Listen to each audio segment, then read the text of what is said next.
পাকা চুল বা দাড়ি তুলে ফেলা যাবে কিনা বা তুলে থাকলে কোনো শাস্তি হবে কিনা, পরিবারের মধ্যে দিন কায়েম করব কিভাবে, মা বোনরা পর্দা করতে চায় না, হারাম সিরিয়াল নাটক সিনেমা থেকে বিরত থাকতে চায় না, ভাই হিসেবে সন্তান হিসেবে কি করা উচিত। ছোটবেলায় বাবা মারা যাওয়ার পর মা যদি সন্তানকে রেখে অন্যের ঘরে বিবাহ করে চলে যায় এবং ছেলের সাথে সম্পর্ক না রাখে, তাহলে ছেলের করণীয় কি? আত্মহত্যাকারী সারা জীবন জাহান্নামে থাকবে কিনা?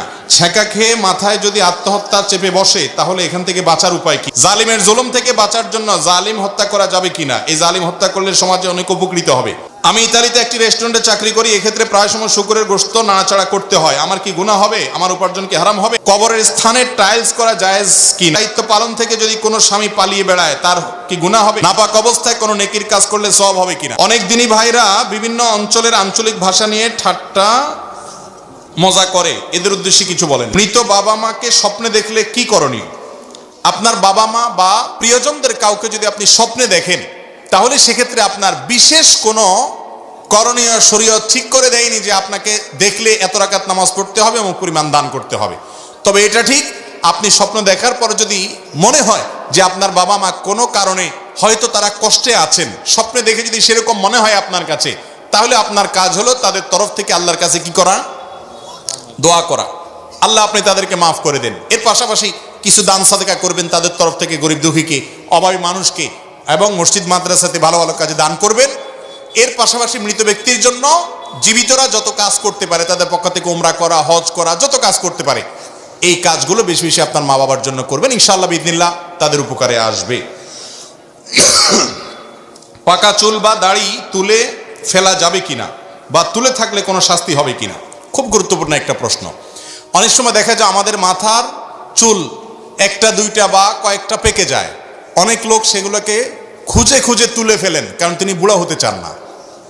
আছে না এই রোগটা আমাদের মধ্যে? নবী করিম সাল্লাল্লাহু আলাইহি সাল্লামের এক হাদিসে পরিষ্কারভাবে তিনি নিষেধ করেছেন, তোমাদের মাথায় কোনো চুল পাকলে সেগুলো তুলবে না। যদি তোমার সে পাকা চুলগুলোর কারণে তোমার কাছে বিব্রত মনে হয়, ভালো না লাগে, তুমি সেখানে মেহেদি বা এরকম করে ন্যাচারাল কালার, যেটা ব্ল্যাক ছাড়া অন্য কালার, সে কালার দিয়ে তুমি কালারফুল করো। এবং বিশেষ করে কোনো চুলের ফাঁকে ফাঁকে আজকাল তো মেহেদি জাতীয় কালার করলে সেটা একদম স্টাইলও হয়। কিন্তু নবী করিম সাল্লাল্লাহু আলাইহি সাল্লাম পাকা চুল তুলতে নিষেধ করেছেন, পাকা চুল তোলার ব্যাপারে তিনি নিষেধাজ্ঞা আরোপ করেছেন। কেন নিষেধাজ্ঞা আরোপ করেছেন আমরা এতদিন বুঝি নাই।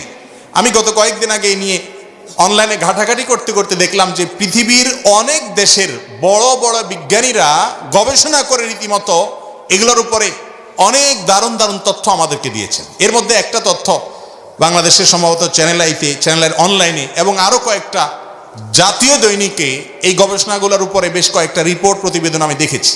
সেগুলোতে লেখা হয়েছে যে অনেক গবেষকরা বলেছেন, যদি কারোর মাথার চুল পেকে যায়, সেটা যদি তুলে ফেলা হয়, পাকা চুল তুললে ওই জায়গায় অনেক সময় ইনফেকশন হতে পারে, ক্যান্সার পর্যন্ত হতে পারে, আরও অনেক ব্যাধি পর্যন্ত হতে পারে।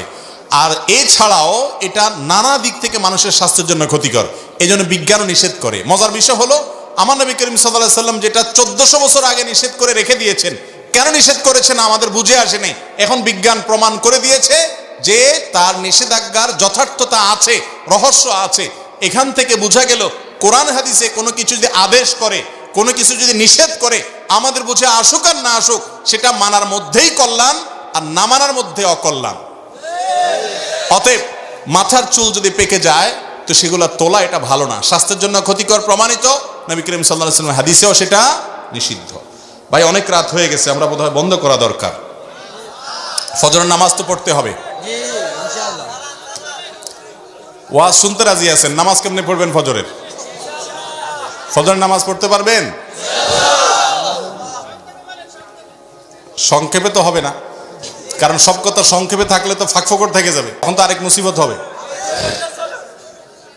আচ্ছা দেখি আর সামান্য কিছু প্রশ্ন উত্তর দিই।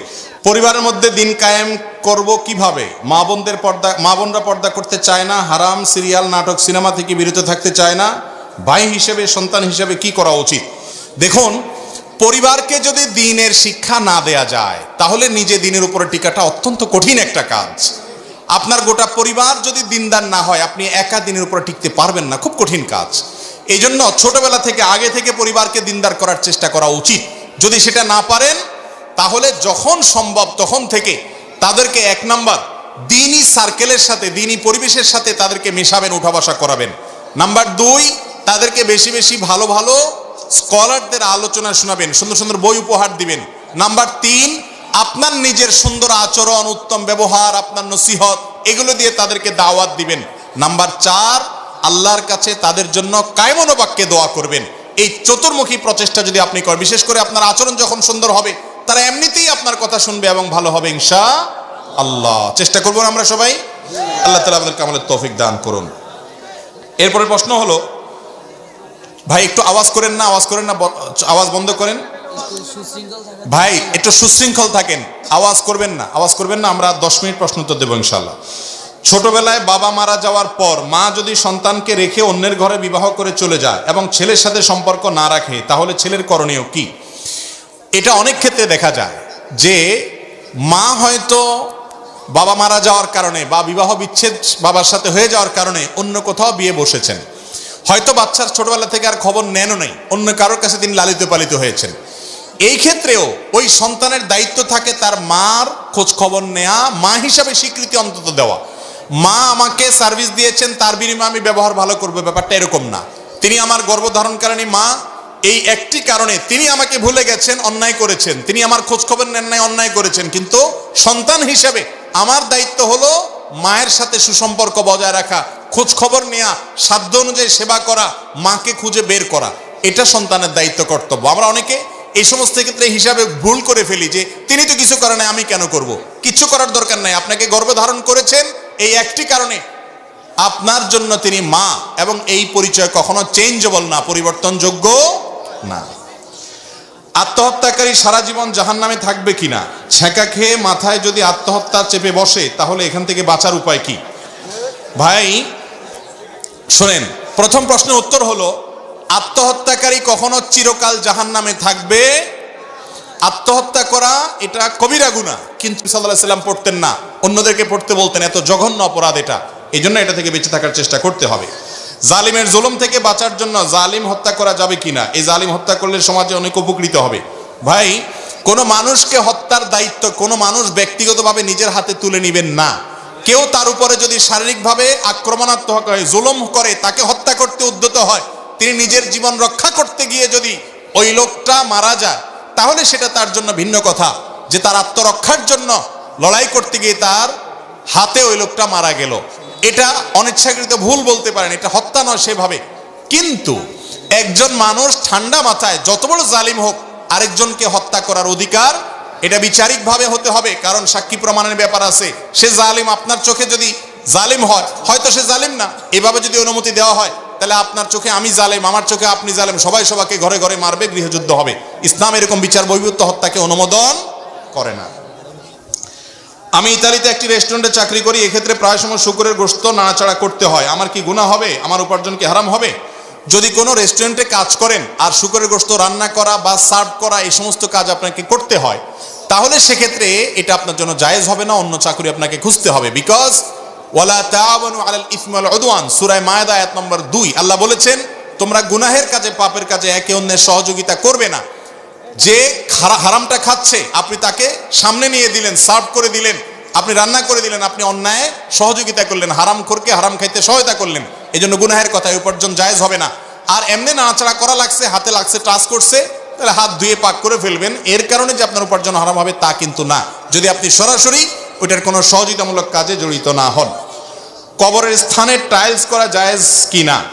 কবর সম্পর্কে নবী করিম সাল্লাল্লাহু আলাইহি ওয়াসাল্লামের স্পষ্ট নির্দেশ হলো, কোনো কবর পাকা করা, উঁচা করা যাবে না। আলী রাদিয়াল্লাহু তাআলা আনহু কিন্তু নির্দেশ করেছেন, যত উঁচা কবর আছে, পাকা আছে, এগুলো সব ভেঙে জমিনের সাথে মিশিয়ে দাও, তিনি নির্দেশ করেছেন, এগুলো জায়েজ নাই। তবে হ্যাঁ, কবর, অনেকগুলো কবর আছে, কবর স্থানের চতুর্পাশে বাউন্ডারি দিলেন আপনি, যাতে করে কোনো আপনার পশু পাখি না ঢুকে বা কবরের কোনো অসম্মান না হয়, নিরাপদ থাকে লাশগুলো, মৃত মানুষের দেহাবশেষ, সেজন্য আপনি ঘেরাও দিতে পারেন, পাকা করতে পারেন। প্রত্যেক কবরে আলাদা আলাদা করে পাকা করার কোনো প্রয়োজন নেই। আলামত বোঝার জন্য একটি ইটের কিছু একটা দিয়ে রাখলেন, পার্টিশন দিয়ে দিলেন, সেটা হতে পারে।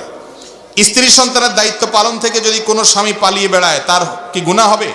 অনেক লোক আছে, সন্তান হয়েছে তার, কিন্তু ভরণ পোষণ দেয় না, খোঁজ খবর নেয় না, এইরকম লোকগুলো আল্লাহর কাঠগড়ার আসামি হবে, কারণ তারা বান্দার হক নষ্ট করতেছে। সন্তান জন্ম দেওয়ার পর সন্তানের হক আছে না নাই? সন্তানের ভরণ পোষণ দেওয়া, প্রাপ্তবয়স্ক হওয়া পর্যন্ত কমপক্ষে তাকে লালন পালন করা, তার খরচ টরচ দেওয়া, এটা কর্তব্য। আপনি সন্তান জন্ম দেওয়ার পর সেটা শ্বশুর বাড়িতে রেখে, স্ত্রীর উপরে ফেলে রেখে আপনি চলে গেলেন, অভিমান করে, রাগ করে বা যে কোনো কারণে, একজন মুসলমানের জন্য এটা জায়েজ হতে পারে না। এরকম যদি কেউ করে তিনি আল্লাহর কাছে অপরাধী হবেন। এমনকি তিনি আরেক বিয়ে করেছেন, তাই বলে তিনি প্রথম ঘরের সন্তানদের খোঁজ খবর নেবেন না, স্ত্রীর ভরণ পোষণ দিবেন না, এরকমটি যদি করেন তাহলে তিনি বান্দার হক নষ্ট করছেন এবং কবিরা গুনাহ করছেন, অপরাধী হিসেবে বিবেচিত হবেন। নাপাক অবস্থায় কোনো নেকির কাজ করলে সওয়াব হবে কিনা? ভাই, নাপাক অবস্থায় কোনো নেকির কাজ করলে সওয়াব হবে কিনা দেখতে হবে। নাপাকটা কোন টাইপের নাপাক? অজু গেছে সেই নাপাক, নাকি গোসল ছুটছে সেই নাপাক?